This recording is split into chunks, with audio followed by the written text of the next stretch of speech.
So Chapin's Inferno was talking about this one woman, I forget her name. I don't usually do videos about other people's videos, nor do I much talk about men's rights or feminism or things like that. But I thought it was kind of disturbing how all these people are making fun of this woman because of her weight. Yes, she's overweight. So what? This is America. At least 90% of people are overweight, and a solid 70% of them are obese. If you don't believe me, just go outside. And, it's kind of upsetting that rather than, pay attention to what she's saying, they're just targeting her weight because they want to villainize her, but if they were to talk about what she's actually saying, then they wouldn't be able to villainize her, because in some regards, she's right. Or at the very least, it makes you think about things. And when you need to demonize someone, you can't make them into a person. You cannot portray them as someone with ideas, even if they're wrong ideas. You cannot portray them as someone with something of merit to say. So all they can do is call her a hippo or fat or disgusting or whatever. And if you ask me, I think she's pretty attractive. I mean, I'm already in a relationship, so I don't need to think about whether or not I would want to have sex with another woman. I don't particularly care about sex anyway.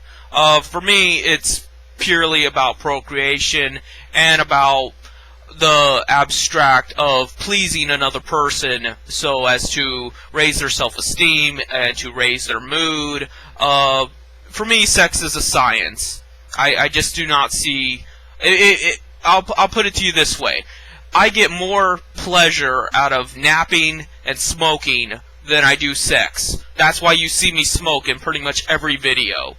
So that should tell you what I think about sex. It's completely overrated. Anyway, my point is that, she does make some good points. I mean, just skimming through her articles about hipster racism, and about how racism is being thinly veiled as this ironic, humorous quip, where people get to say racist things and continue to have racist thoughts under the pretense that it's a joke, when it's not a joke. They do that all the time with other things, too. It's not a joke when you're making fun of people and hurting other people just because you say it's a joke, just because you laugh. If you're laughing at other people's suffering and plight, you're a sociopath. And, we just want to shut that out. We want to forget about that. The fact that, yeah, we're not as hateful and barbaric as some other cultures. We're not like some other countries where they will chop your hands off. But we have the same mentality, we just hide it behind a sense of humor. As if that makes it better. Oh, we're better because rather than, just hang a black guy on a tree, we'll make it impossible for him to get work. Because most of the people in positions of power that own the means of production are white, heterosexual males. So, are they going to pick some black guy to do the job, or are they going to pick some white guy? And they have no accountability. If they are racist people, there is nothing to punish them. Oh, you can claim that under the market, that if people were not racist, then they could, not buy that guy's stuff. Let's say Walmart was racist, and periodically paid its black employees less than its white employees. Now, mind you, there is a lot of problems with Walmart regarding misogyny and things like that, but for the sake of argument, let's say that Walmart did discriminate against its black employees. Do you think people are honestly going to stop shopping at Walmart just because of that? No. It would not be practical. Walmart has some of the cheapest prices for goods, and most people are poor. Poor people cannot afford to pay extra. Therefore, they will continue to shop at Walmart whether or not they agree with Walmart's racist policies. And the fact that it's impractical. The fact that most people are just too ambivalent and will be like, well, I'm not going to go out of my way. I don't agree with it, but, you know, do I really want to have to think about where I shop and what I do in every situation, you know, because of this racist management? And it's things like that. Not to mention the fact that what if society is racist? Which there is implications that it might very well be. And if society is racist, that makes it okay. It makes it okay to hurt other people just because, you know, the superorganism says it is. And they say socialists and communists are collectivists. You know, it's ridiculous. And these things need to be thought about. Do I agree with every single word this woman says? Probably not. Like I said, I skimmed through it because I needed to make this video first. I'll probably read it afterward. But my point is that she does raise some interesting points. And she has intelligent discussion to bring to the table.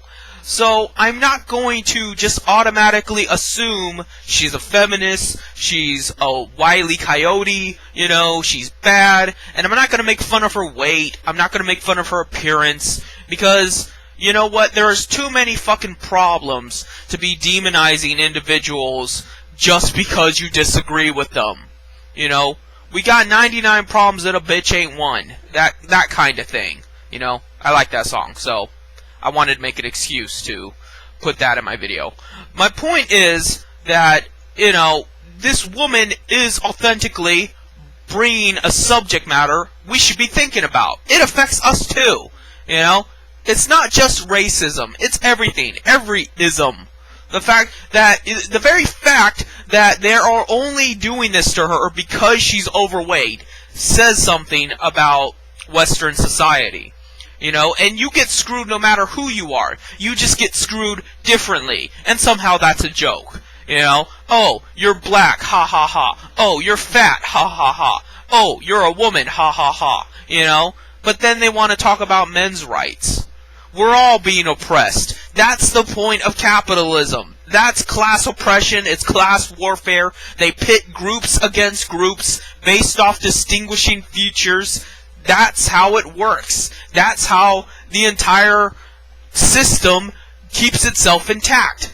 Is the fact that it separates people into the fat group, into the black group, into the men's group, into the women's group, and they claim that so-and-so group is getting better off than such and such group, and, you know, they place all the blame on one certain group, when at the end of the day, it's still the same fucking 1% of people that own all the land, all the resources, all the money, and the rest of us ain't getting shit. That's what it comes down to.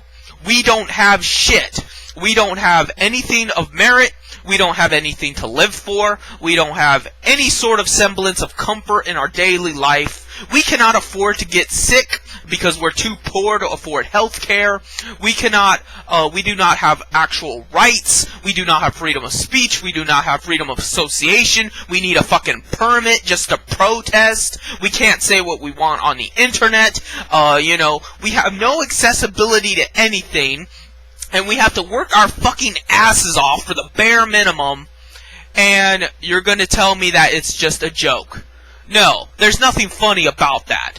And there's too many serious matters going on, killing the people of this world, killing people in the third world, killing us on the inside, killing the very planet, to think it's a fucking joke. And that's what she's trying to say. At least that's what I interpreted from what she said. So, you know, she's right.